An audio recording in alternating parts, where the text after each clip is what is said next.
So I'm going to share with you a conversation I have every year around this time. It starts like this. Wait, tell me again? I don't understand. Okay.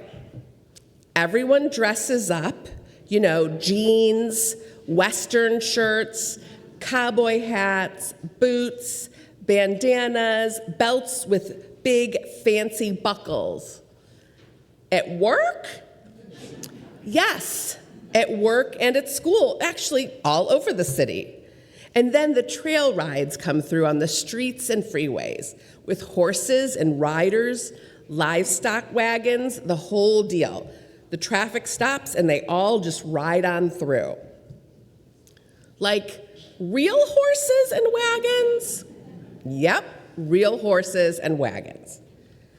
And there's a rodeo, like something out of a Western movie. Yes, the rodeo happens in the stadium. Calf roping, lassoing, bull riding, fancy riding, a big parade, and then concerts with big-name performers. But during the day, there's the livestock show where you can see the animal judging and agriculture displays. There's a huge carnival and fried food and barbecue. There's pig races, and really, it's everything you can imagine. I still don't get it. Yeah, I know. Our out-of-town friends and family just don't get it. Honestly, before Jeff and I experienced the Houston Rodeo and Livestock Show, we didn't get it either. With rodeo and Purim always so close together, I'm sure our out-of-town friends, family, and colleagues feel like Go Texan Day is simply Purim dress-up for adults and a time of playfulness. But we certainly know better. Rodeo is, of course, a time of great community pride and a time of increased traffic. It's a period of time and activity that creates amazing amounts of charitable giving to so many worthwhile causes and rich opportunities for volunteerism. And no matter how detailed our descriptions are, year after year, we fail to fully convey the real essence of the rodeo. The same, actually, can be said for this week's Torah portion. This Shabbat, we read Parshat Truma, Exodus chapters 25 through 27. The portion opens with God speaking to Moshe, instructing him to tell the people Israel to bring Truma, gifts. What follows is a long and detailed list of all the specialty goods and materials that are needed for the building of the tabernacle and the ark and the accoutrements that go with them. Precious metals, fine linen, special gemstones, and the very best wood. It reads like a wedding registry, complete with measurements and specs so that nobody brings the wrong thing and so that everyone does not bring the same thing. And even with all the amazing detail of the ark and its cover, attempted renderings fail to consistently portray its presentation. We remain mystified and stumped about what this sacred dwelling place for God, the ark, and the most important item of its furnishings really looked like. We know it's fancy. We know it's important. We know it's holy, and we know it's sacred. But language and detailed description ultimately fail to convey its totality.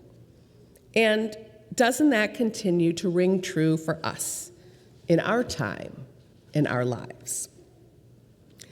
We can read about destinations near and far, shows and activities, classes and culture, but until we are in it, we fail to truly know its totality. The richness of life, of living, is in the experience of life and bringing to our reality the fullness of sensory exposure. The yearning of life at its core is to acquire as many of these experiences as possible. Years ago at the livestock show, Jeff and I sat on the metal bleachers that circled off the round field of display for cattle judging. Cattle judging, you may be wondering. Yes, cattle judging. We watched as group after group of cattle were brought by their handlers into the ring to be shown and then ogled by trained judges. When we began, the animals, all the same type of cattle, Charlet, looked identical. They walked the same way, they were paraded around the same path, and to the untrained eye, it sort of seemed ridiculous. Same shaped heads, same shaped bodies, same hooves, same ears, same color. But the longer we sat there, the more we perceived their differences, the more we appreciated each unique animal. Never in my life, before or after, have I ever appreciated the intricacies of cattle. And the longer we sat, the better I became at selecting the first-in-class animal. It was interesting and a new experience, but there's a piece of this story that's important for you to know. In the mid-1960s, Andrew Wallace Winkleman and Louis Aaron Barr met in East Lansing, Michigan. They were students at Michigan State University, a well-respected ag school. They fell in love as college sweethearts and were married shortly after. Years later, they welcomed children into their lives, and I am one of those children. My dad, of blessed memory, in his years at Michigan State, judged cattle. I remember him telling me all about it when I was a child and how silly it all sounded. So many years later, as I sat in that ring, becoming more and better and able to select the prize animal from its grouping, the story my dad had shared so many years earlier came to life. A story I could never totally understand or fully appreciate until I experienced it. In experiencing it, I felt so much closer to my dad and knowing a little bit more about the marvelous world and creatures that inhabit it. There was indeed a spiritual element to that cattle judging as well. Really, I was able to appreciate the Creator's impact and influence, affirming that every living being is indeed unique, something so seemingly obvious, but that can so easily get lost when looking at a herd of cattle. That important, powerful, and one might even say holy perspective and reminder came into view when I did something in a new way, when I sat quietly and patiently and watched the cows.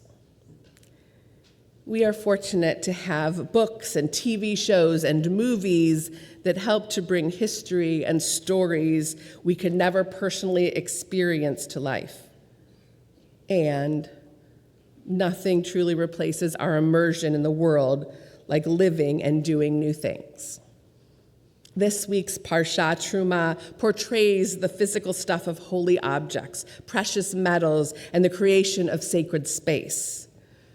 On this Shabbat, let us remember that nothing is more holy than living life, than being a part of the rich and varied experiences of the world. Let each one of us celebrate our blessings by digging into a new part of the world we have yet to explore, especially if it means we get to wear jeans, boots, and a hat. Shabbat Shalom.